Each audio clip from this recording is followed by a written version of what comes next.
DIY GoPro harness tutorial. What you will need. Okay, so it took around an hour for me to do this project, and it was around $10 to $15 in materials.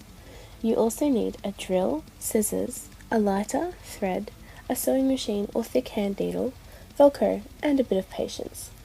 To make this harness, you really need the GoPro plate that your camera was mounted on from the display box. Alternatively, use a flat adhesive mat on some kind of plastic material.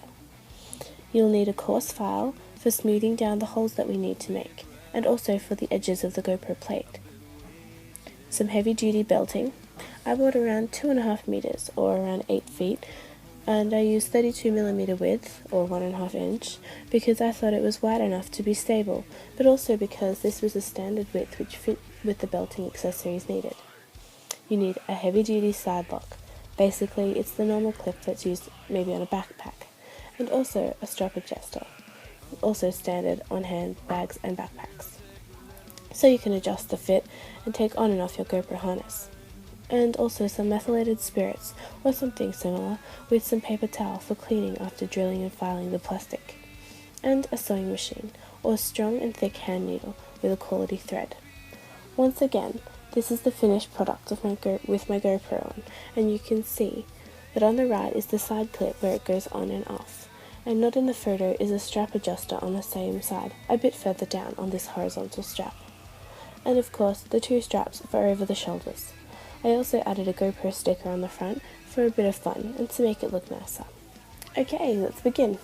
So, I decided to do diagonal slits on the upper part of the harness plate so it could fit without getting in the way of the mount, but also so it was on the right angle going over your shoulders and not into your neck. So I just drilled the holes side by side to make a hole long enough to comfortably hold the 32mm 1.5 inch strapping. You might have a better way of doing the slits, but this is how I did it. I kept drilling until I had a rough opening there, and I proceeded to use my coarse file to smooth it down so it didn't snag on the strapping, and for the aesthetics. I still did it pretty rough though. Okay, so this is what one looked like. I kept going on to do the other top diagonal slit and the two vertical slits, one on either side in the middle of the plate. There we are, almost finished. The plate.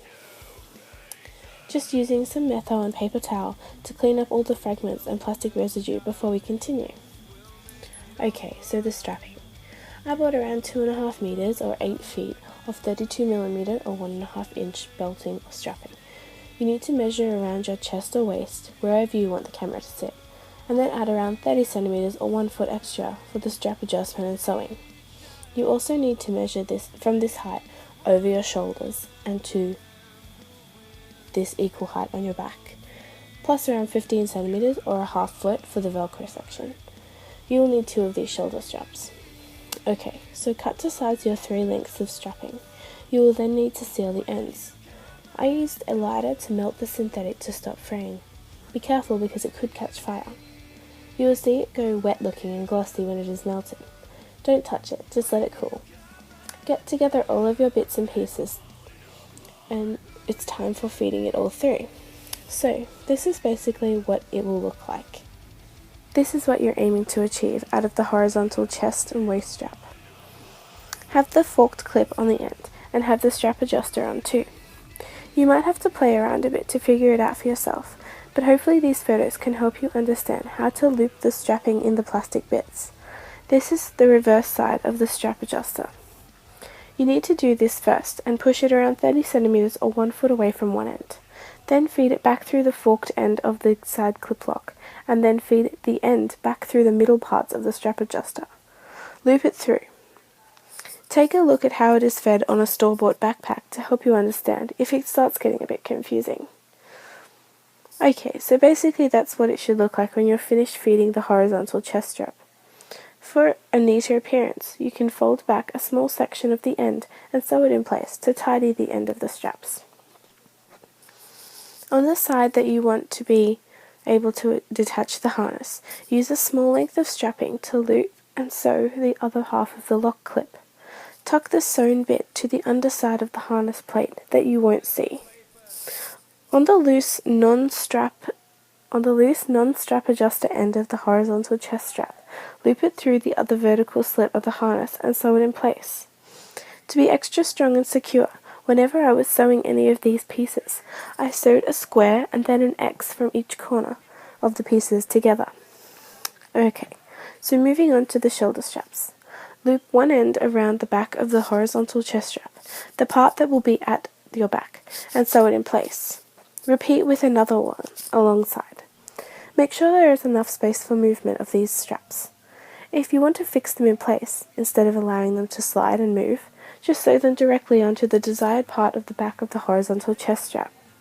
It's up to you whether you do this or not, but then I crossed over these straps so I could be sure that they wouldn't slide off my shoulders while I was swimming or doing something while using my GoPro on the harness. Doing this will use up a little more strap length on your shoulder straps, so make sure you factor that in if that's what you decide to do.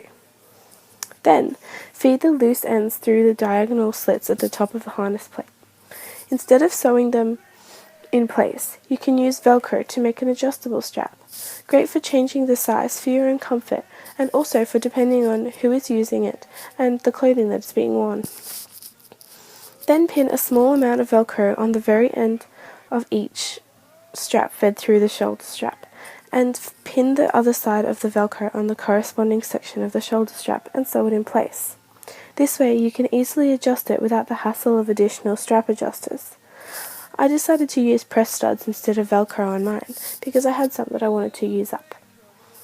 Okay, so that sums up my video. I hope it made sense to you, and I hope that you can make your own harness out of watching this video. I could have paid around $50 for a pre-made GoPro branded harness, but I decided that it would be more fun to try and do my own, and put that money towards other GoPro accessories. This way I can make a video to share with others, so you can make your own too. Please check out my other videos, and please like if you enjoyed my video. See ya!